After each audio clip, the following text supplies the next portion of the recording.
The law of karma is a lot more complex than it originally seems to be. And most of you have heard of karma before. You've probably seen instant karma videos on YouTube, which basically amount to somebody doing something dumb or mean to somebody else and then instantly getting either falling or getting punched in the face, or there's a kind of immediate reaction to what they do, which tells them what they did was either stupid or unkind. And it's usually funny and it makes the point, and it simply defines one element of karma, but really karma is a lot more deep and sophisticated than that.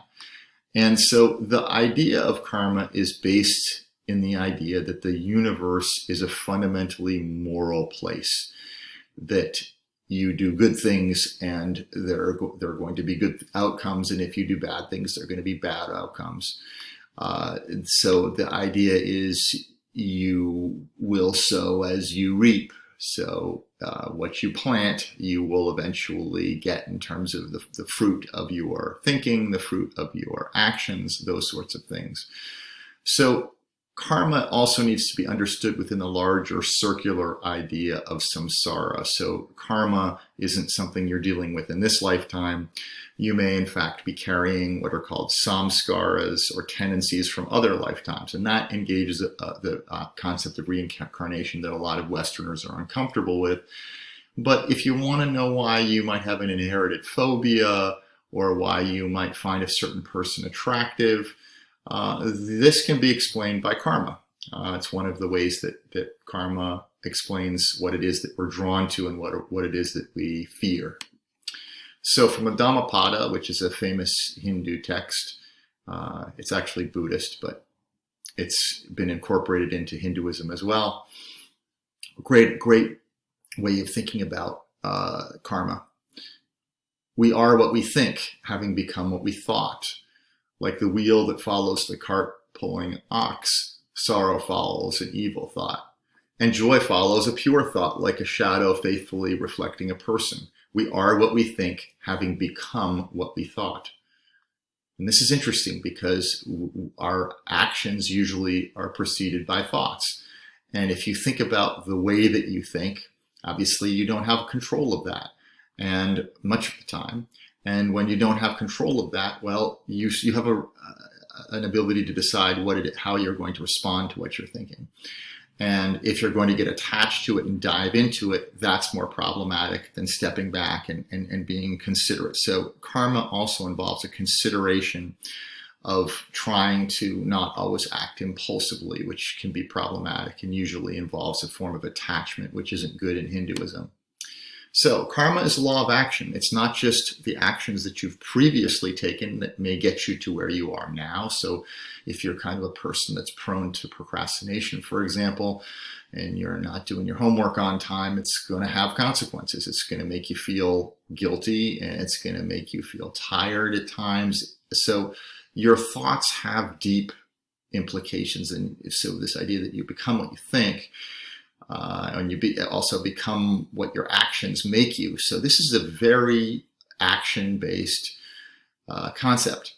So I asked you this question earlier in the course: is the universe governed by moral laws?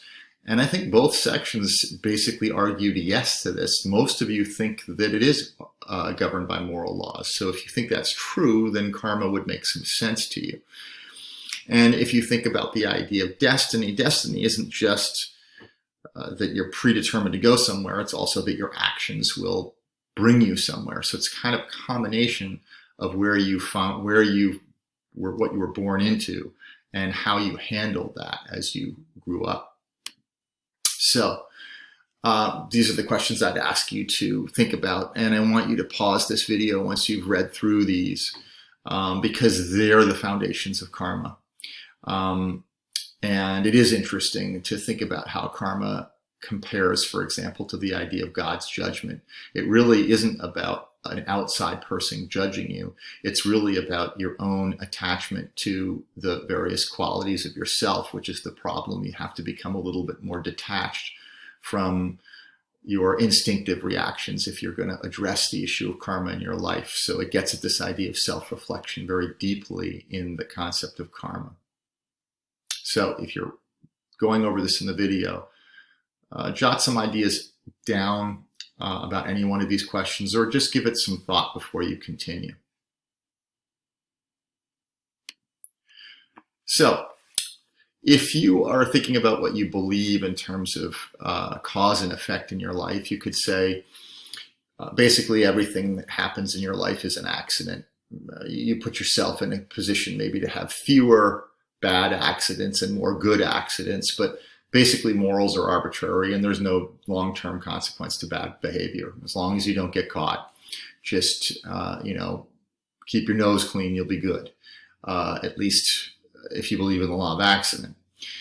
The law of karma is completely different. This idea is that everything that you do, your behaviors, your thoughts, and even your feelings have consequences, even beyond your own lifetime. Karma will impact your future as well. So the law of predestination, if you believe in that, you basically believe that everything has already been previously set. That's an even more extreme example of God's determined it all for you in advance, and you're just kind of living out a pre-written script. And this was huge back in the days of the Calvinists, the early settlers of the United States. They believed this. And so not many people believe that anymore. More people believe the modern era in God's judgment. If you're a traditional Christian, you believe that your actions and emotions are going to be judged by God. And you're going to either suffer them or you're going to enjoy them. It's a very dualistic way of thinking about it. You either go to heaven or you go to hell.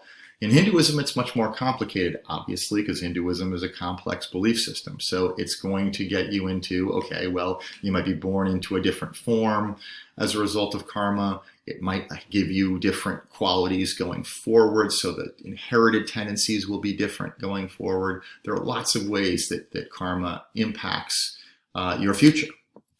So this idea of habitual thinking and habitual actions are a product of karma. So if you really think about the things that you do over and over again, this might be if you're a habitual worrier, or if you're a habitual, if you're a little bit OCD, these are seen as products of karma. These are products of your feelings and your thoughts and so forth, and they're worth considering. So karma has a lot of different components. A lot of people just think it's actions.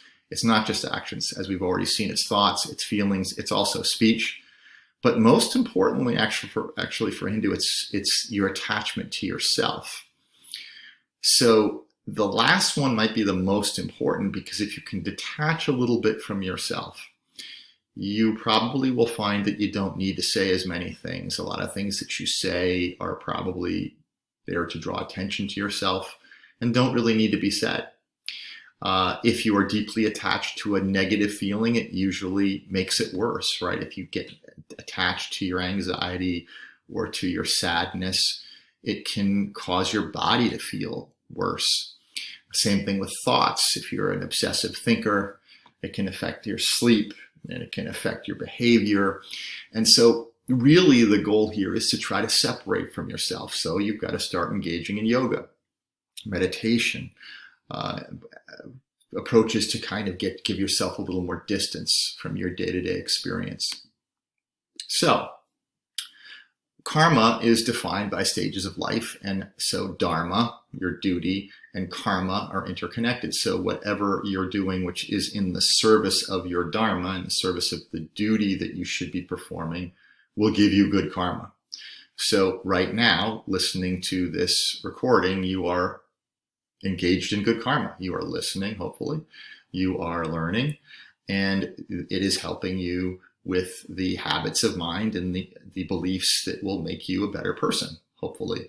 And in that case, this is a good karma. If you are engaged in householder things now, if you're actively sexual and you are making a lot of money and ignoring your work, that's perfectly good karma for a later stage of life, but not good karma for you right now. And if you're a sannyasin, obviously your karma is much more about spiritual practice. So again, your karma changes with your dharma through your life, and that's an important element of the belief system. Finally, what I want you to do here, and this is sort of a psychological / karmic inventory. Now, what does that mean? It means if you think about the things that you look at as positive psychological traits, the things that you would say, okay, these are the things about me that are strong and positive, that if you follow the idea of Dharma as a student and as a person, if you make a list of those things, you'll notice that many of them involve self-control in some ways. And when you list your bad karmas, you'll notice that many of them involve indulgence, right? So uncontrolled desires, the key piece of there is uncontrolled.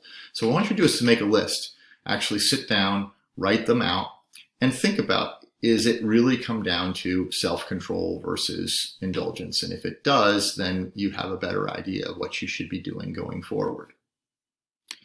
Another concept in the concept of karma is the idea of samskara. A samskara are basically the things, it's your perceptions, the way that you view the world, the way you interact with other people, and your actions. And what's fascinating about this is if you go home and you ask your parents, what was I like as a baby? You know, was I just this sort of blank slate? Did I just sort of did I develop my personality, you know, when I was 5 or 7 years old? And many parents will tell you that you were very much who you were when you were born. Your impressions, the disposition that you have, you might be a person that's very energetic, you might be somebody that's more introspective, but these samskaras, these basic elements of who you are inherited. And what karma is going to tell you is, well, that's why. Karma is going to be these inherited things from previous lifetimes. And if you don't believe in reincarnation, the way you can look at it is you've been given a physiological starting point, and the karma is how you deal with that. It's how you address that in your life. So the elements of the samskara and the subliminal or latent tendencies in your personality, it's the food that you like, it's the pleasure that you seek, it's the sex you might want to have, it's the sleep, it's these sorts of things. So your desires are driven by latent karmic tendencies. Your inborn reactions, do you instinctively fear spiders, snakes, the dark, clowns, any number of things, right? Where did you may not have learned those in this lifetime. You might have learned those in other lifetimes. Your social role, that's another element of this. If you look at, for example, give you one from my own experience, my parents were both teachers. My grandfather was, on my mother's side, was a professor. And so the social role, you could say sort of the inheritance of that social role. Perhaps I was predestined to be a teacher before I even made that decision for myself. Your education and how you handle your education is an element of samskara, and habits and phobias very much so. So all of these things together provide for what karma is. And just to give you one complicated last way of looking at this. So you have your samskaras, which we just talked about, the things that are left from past experiences, right? And you can see that from Hinduism, this comes out of a kind of ignorance. We are not always aware. We know that we're stressed and we know that we have concerns, but we don't know where they're coming from. And that's where the samskaras are.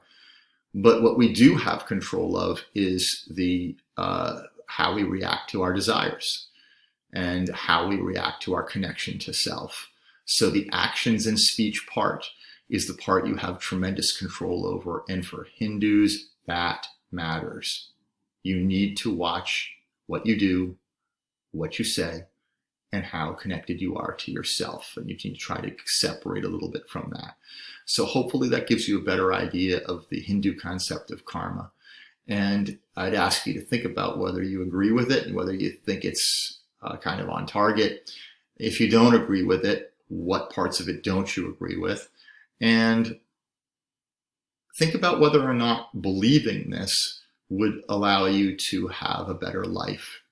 If literally you believed in a completely karmically connected world, and that would include not just yourself, but karmas are also collective. You've got the karma of your class, the way that you behave impacts people in your family. It can even impact people in your community. You can think about karma if you're an athlete as far as how it impacts your team, all these things. So there's individual karma and collective karma. So think about all these things. write something perhaps, but at least give it some deep thought.